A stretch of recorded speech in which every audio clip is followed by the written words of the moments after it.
Ladies and gentlemen, my name is Jimmer, and today we're going to try to figure out what in the world is Stranded Alien Dawn.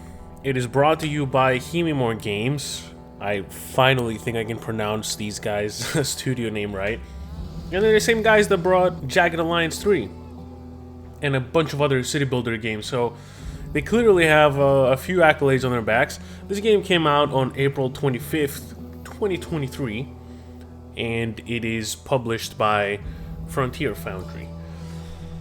They've been publishing a bunch of Warhammer stuff, but here we are with Stranded Alien Dawn, and this is obviously a base builder, but I like it. I like it a lot.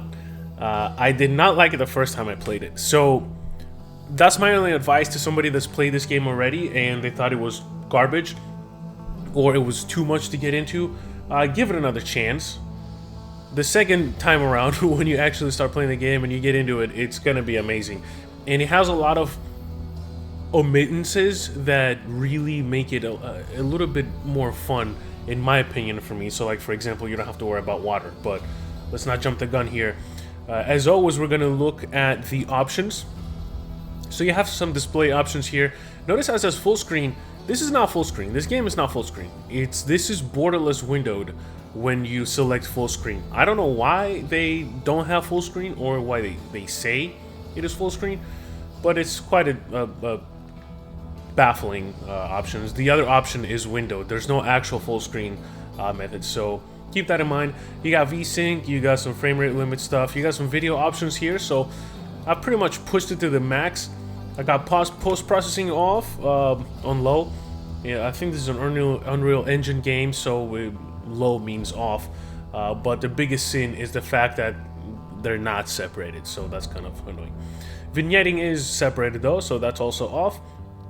Basically anything that changes the image to add artifacting is off, so everything else is going to be on maximum. Now, I do like in games, this is a really small thing that developers really sometimes forget to include, but see how it's grayed out here when you meet the maximum option for that, especially in games where ultra and high can both be the maximum option. This is pretty nice to have. You know, you just know that everything is maxed out basically. So that's pretty much it. Audio, you have separate sliders, which is pretty nice. You got master volume, music, sound, ambience, UI, mute when minimized, and radio station. You got controls. I haven't really messed with any of the controls, but they're pretty intuitive. I like them. M for move and stuff like that. You got some gameplay options here. So you got camera shake, which is intrusive, but you know, I will turn my autosave count to 10, and I'm going to turn my autosave to 8 hours. Fastest speed, animal attack. So okay, when animals attack, so that's when your base is under attack, it's going to disable the fastest speed. So that's pretty cool. And then you have some other options here that you can change to make your experience tailored to your preferences. Then you got some key bindings here, which is pretty cool. Alright, I'm going to show you what happens when you try to start a new game. You can change the location. So, scenario is crash landing, trading outpost, and military outpost. Each one is going to give you separate options for items that you can build. For example, in the military outpost, you can craft mech cores, so you can build more mechs. You can only do it once on the crash landing scenario, which is what I'm doing right now. I'm going to try these scenarios after I'm finished with the crash landing scenario, and there is an ending in this game. You're not endlessly building a base and waiting for shit to happen. No, there's actually a way to beat the game. You got the region, which is going to be random, desert, swampy, and mountainous area, which is pretty nice to see. You got the moon, which I don't know what the moon does. You know, maybe they do something, maybe they don't. I'm not sure. You got game difficulty, and then you got the seed, and then you got the game rules. So game rules are going to be either boosts or they're going to be bane. So like, for example, let's see, lost cause, survival skills are set to 0 regardless of biofacts and traits. Or you can do fast feed, and I've done fast feed, which is fast feet, which is pretty nice. And you got big family, you can have You can increase the average number of survivors you can find by 2, which is nice. And some other options here. Then you hit next and you can start. I'm gonna go back and I'm gonna hit continue here and I'm gonna show you what I'm doing. This is pretty much late game right now, so I've spent, let's see, 17 hours playing this fucking game. 16 of which have been in the past 3 days. So yeah, yesterday, it's a Saturday. It was a Saturday, so I came back from basketball and I just played this fucking game all day. That is exactly what I did. So this is normal speed right now. As you can see, my guys are pretty slow. Something has happened to Sora. I see that she is limping a little bit. She's really slow. But when we go in here, we can see that she's in Euphoria and everything. You can't see any damage. Oh, neural damage on her brain. Never mind. She's in a lot of pain. I don't know why, but yeah, she can't really be healed. I have antibiotics and bandages and first aid kits and everything. So, all right, here we go. This is my base. This is the map that you can build upon. You start, of course, with 4 people, and you notice I have 2 here. No, only one of them has died. You start with 4 people.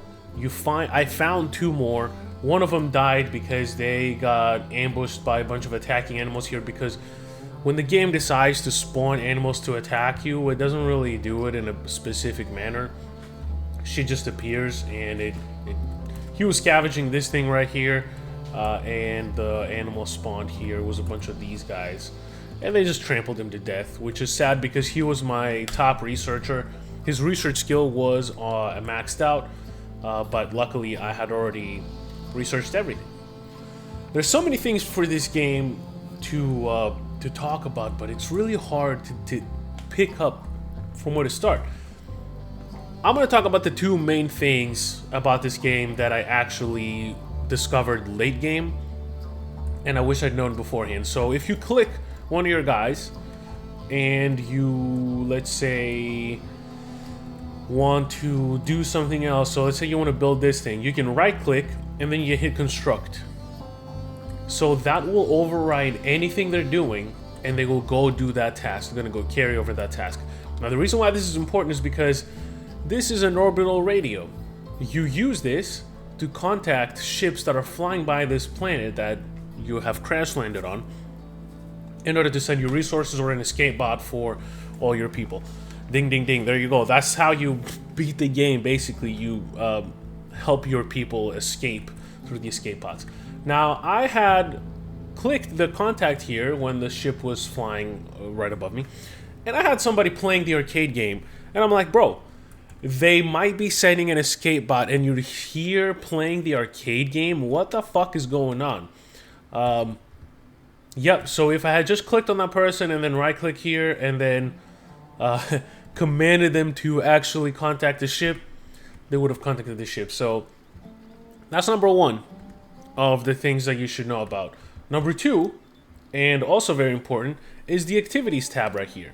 So when you hover over an activity, it shows you on the top the survivors and their skill level for that action. So like crafting, Edmund here is level 4 out of 10, and then Sora is level 0. Obviously you want to have him prioritize crafting and everything. So for the longest time I was trying to research things and proceed with the game, but nobody was researching. And then I clicked on the guy that died. What was his name? Umair.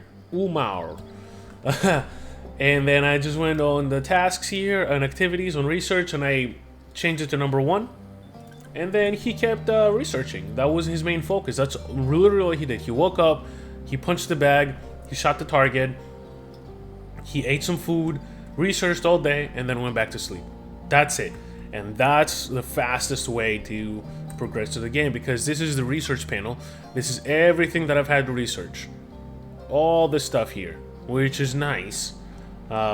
It takes a while. It takes a long while, but if you can prioritize your crafting and then eventually switching to electricity, you're gonna benefit a lot because then you can actually build automated crafting machines. So like printed components, for example, you have this soldering bench which requires electricity that lets you craft advanced weapons and electronic parts and CPUs and everything, or you can just construct a 3D printer that will actually do it for you.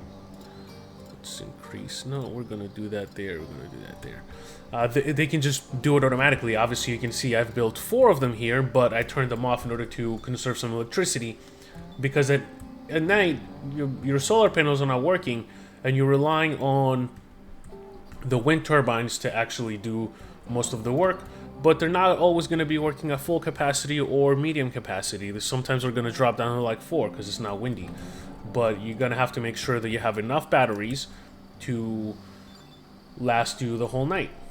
And that's what I'm trying to do here. Now eventually stuff is going to malfunction. As you can see, malfunction solar panel. This guy right here, Sora's going to be my #1 construction person. I think this guy is pretty high too, but not as high. And so she's gonna repair this as soon as possible. Now on the activities here, the more you fuck with it, the more it fucks with you back, right? You cannot go haywire and just... Because some people are gonna fixate, even if you have it on 2, they're gonna fixate on only doing that part. If you have it on 1, they're absolutely only gonna do that one part. But if you have it on 2, they're gonna sometimes contribute to other tasks as well throughout the game, so you can't mess with it too much. Now the game starts you off very plain. You're gonna have to research everything. So this here, there's some plants here, this crystal, this animal, this tree, this bush here, the shrubs. Where are the shrubs that give you sticks? You're gonna have to research everything, and once you research everything, you can reproduce it or do stuff with it. So for animals, certain animals, not these guys, but the bull-looking thing, the cow-looking thing, the olphins here, and the drakas, and eventually the dog. That's a Great Dane, and this is a wee... oh, fuck me. Wee Moraine... I don't know.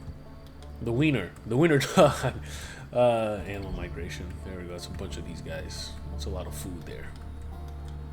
So yeah, you can tame him, and then you can bring him on in your camp. You can give him some food, which is really nice. That's perfect, right? What I really love is when you research something. So let's say you research the fruit bush. It shows up here, so you can actually make something with it. You can plant it. You don't have to create. You don't have to go in and build a farmland and then switch the crop and everything. No, once you hit this is where the game is like, okay, I'm gonna eliminate some of those busy steps. It's just gonna be busy work. So they've incorporated a lot of the steps into the same mechanic. So for example, yeah, you want to do this. You just kind of go like that, and then you build it. Obviously, there's a limit. You can only do 10 by 10 fields, but you can do the same with trees and bushes, and then you have the hydroponic rack where it takes electricity and the UAV light to help you plant more crops and everything. So I like that. It makes it more fun. It makes it more approachable, let's say. And then you have the ranching, where you can just build some of the animal sheds and then animal beds and everything, and you can kind of keep your pets happy and everything. Notice there's no water. That's the one thing that they omitted. That's the one omittance that I am actually really, really happy about. Because there's no fucking water. You don't have to deal with all that shit. Some people might not like it.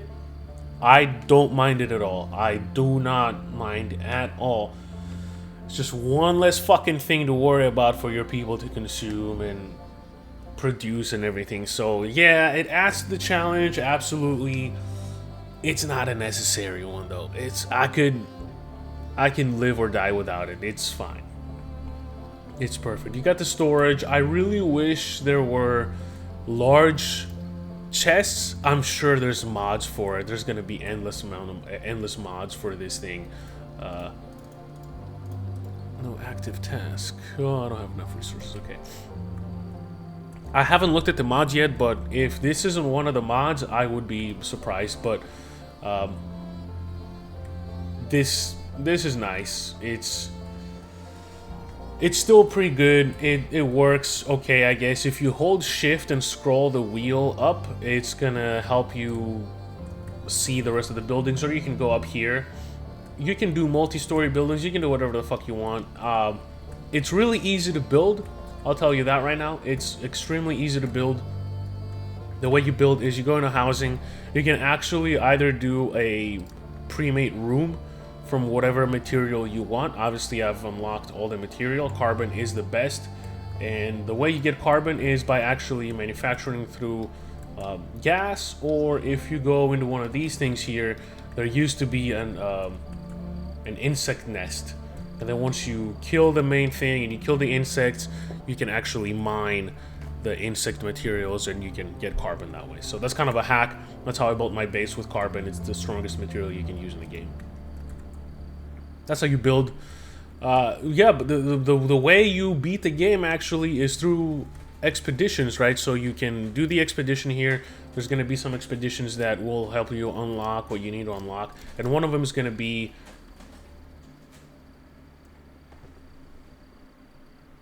Sorry, the cat was scratching. One of them is going to be some like alien stuff and all that, and you're going to get the technology, blah, blah, blah. I'm not going to do many spoilers with it. And then you're going to have to build these orbital antennas, and you're going to have to build the orbital radio. And obviously you're going to need electricity for all that stuff. So once every blue moon, a ship is going to come by, and they're going to either offer to send you resources, or offer to send an escape pod. I've helped 3 people escape. One of them died, and then 2 people left. These are my OGs. One of the 4 OGs. The first person I sent back was actually the person that got married to Umar. And after Umar died, she was kind of depressed, so I figured, yeah, you can go first, whatever. The other 2 were people that I rescued, and you can beat the game with 4 people. You don't need more than 4 people, but if you have 6, it helps tremendously. It really does help tremendously. So I wish it was a little bit faster than this speed. It's not slow by any means, but it's still, you know, it could be a little bit faster. This guy's going to wake up in the middle of the night and he's going to scavenge. Oh, and here we go. This is a random attack. Aggressive animals. There's going to be a bunch of beetles, and there's going to be 2 big guys. So looks like they're attacking from over here. What I'm going to do is I'm going to draft this guy. I'm going to have him board his mech, which is going to be right here. The mech is assigned to him. And Sora is still sleeping. Let's see. She needs... Oh, she's almost fully relaxed. I'm going to wake her up, and I'm going to put her on the Overlook Tower here. She's one of my strongest attackers. Looks like the animals are busy fighting each other for the most part. Let's see. The red line is field of view that you don't have access to, which is pretty annoying. But that kind of makes sense. Animal attack. So these animals are done attacking all these animals here. And now they're going to move on to my base. So as you can see, the game switched to a lower speed for me. I'm going to take this guy. I'm going to bring him over here. I'm going to be careful with how much I have him out here, though, because the mech was destroyed eventually at some point before on a previous attack. So let's hope that the turrets, in combination with Sora, can do a little bit of damage. Alright, here we go. Let's have at it. Those things are exploding, which is nice. I'm holding on a lot better than I did before, because I have the turrets. There's no turrets up here, and I should install at least a few. At the very least a few. So let's fast forward this a little bit. Let's go maximum speed. This is actually looking pretty good, yeah. I think we're going to be fine. The mech does have a leap ability, which actually damages enemies that it leaps onto. And only 5 beetles left. 3, 2, 1. They're pretty far. They're coming on the way here. Alright, you can actually go back. We don't need you anymore. I'm gonna take this guy here, undrafted on mount. and Sora can also undraft. And the turrets are going to take care of the rest of the animals, and we're pretty much good. This was a pretty easy attack, but not all of them go this smoothly. So there you go. This is you know, you got the housing. It's easy to house. You got furniture. There's no double beds, which is annoying. I'm sure there's going to be a mod for double beds, but when these two were married here, I just put 2 beds, and they were still happy to sleep with each other. They got this. They got the boost from all that. You got some leisure stuff you can build. You can do a bench press that nobody ever fucking used, so I just wasted my metal alloys on that. You got the VR headset, you got the punching bowl and all that. You got some heating and lighting elements. You can do a thermostat, you can do air conditioner, you can do ceiling lamps and everything. So the way you start the electricity, there is a tutorial that explains all that stuff, which is pretty nice, but what you need is a battery, you need production, you need the power poles, and then you need a power switch. When you put the power switch in the building, it's gonna be able to feed electricity to all of the items in the building that need it. If you don't, then it's not going to. And then you can mess around with logistics. So like, this is a day and night sensor. I have the lights to turn off. It takes a little bit of time to figure out how to work it, but I have all these lights, the floodlights, into control circuit 2, and then the active circuit is the one that's going to deactivate everything when it's daylight, and then inactive circuit is going to be number 1. So these guys are going to be not affected by this, because the inactive circuit is going to be number 1. I don't know if that makes sense, but through trial and error, I was able to figure it out, and I did figure it out, and that's all I can say. You kind of want them off during the day because they're just burning electricity for no reason, and then there's going to be instances where you're going to be way over saturating your electricity output, but not the input. And you know, a lot of the stuff like the electric cooktop does need electricity to work, and all that good stuff. So just make sure that you're keeping an eye on your electricity production. You can never have too much electricity, that's what I say, because once you have no electricity, you have no turrets, and when you have no turrets, you have no people. So here we go. Spaceship detected.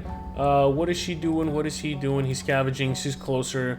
I'm gonna have her go contact the spaceship. So we're gonna fast forward a little bit. She's so fucking slow. I have no idea why.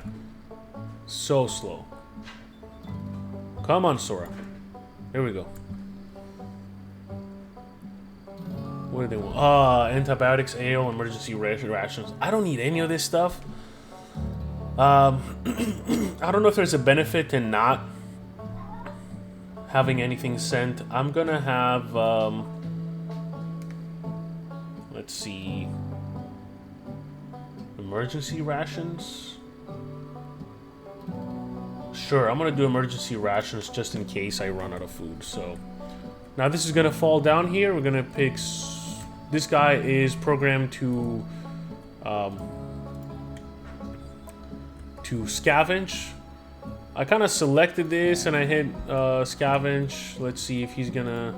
No, he's not gonna do it. He's gonna do it eventually. It doesn't really matter because I don't really need what it gives me. I would rather they fertilize and grow the shrubs here, which is gonna take a while. And for the power options, that's where you generate the power here. You can do either diesel if you don't want to go solar. I should have done a diesel one now that I think about it when I had no power. I should still build one just in case, but it only produces 50. You're gonna need a bunch of them. It's whatever. Power cell generator. This is what I actually needed right here. Fuck it. Let's build one of them. Let's actually build 2 of them, 3 of them. Fuck it. Power. Lightning rods are pretty nice because they can actually absorb the lightning strikes and they can feed that power back into the energy, which is pretty nice. Why didn't I think about this when I was struggling for power? I could have just done that this whole time. Anyway, low battery sensor. I still haven't figured out how to use this one. You got the science options here. We can build the orbital stuff and the hot air balloon for the expeditions, and then defense, you got the fortifications, you got your walls, you got your flamethrowers, you got your everything. Which is pretty nice. I'm gonna build some flamethrowers. One here, and one here. Oh, uneven terrain. Fuck. And one up here. Fuck it. It's gonna take a while because I don't have any metal alloys, but that's what this guy's scavenging for, because you can turn the scrap metal and the ore into metal alloys. That's it. That's really it. You have some report the bug thing here. I haven't seen any bugs yet, honestly. I thought the whole mismanaging of tasks was a bug, but apparently it was just my dumbass not properly making everything work. So now that it's turning cold, I'm gonna select this and this and this. These are the space heaters, and I'm gonna turn them on because we need some heating in this house. So there you have it. I'm gonna keep playing. I'm gonna try to get these guys to escape, and then I'm gonna try a different scenario and a different map. I'm not done with this game, unfortunately. It's a time sink. It's a huge time sink. I was playing for an entire day. My eyes were hurting so much I had to step outside and actually look at something in the distance because I needed my eyesight to adjust. Cargo pod. Here we go. This is nice because we can go here. Expedition. These are some of the random stuff that can happen. Sending Sora. Hopefully there's not going to be a pod coming back while these guys are gone. Well, Sora's gone. Oh my god, she's so fucking slow. This is maximum speed. Holy shit. Okay. That's it for now. Stranded Alien Dawn. If you played it and you didn't like it at first, play it again. You're gonna fucking like it. I guarantee it. And I hope you found this useful and hope to see you in the next one. Peace.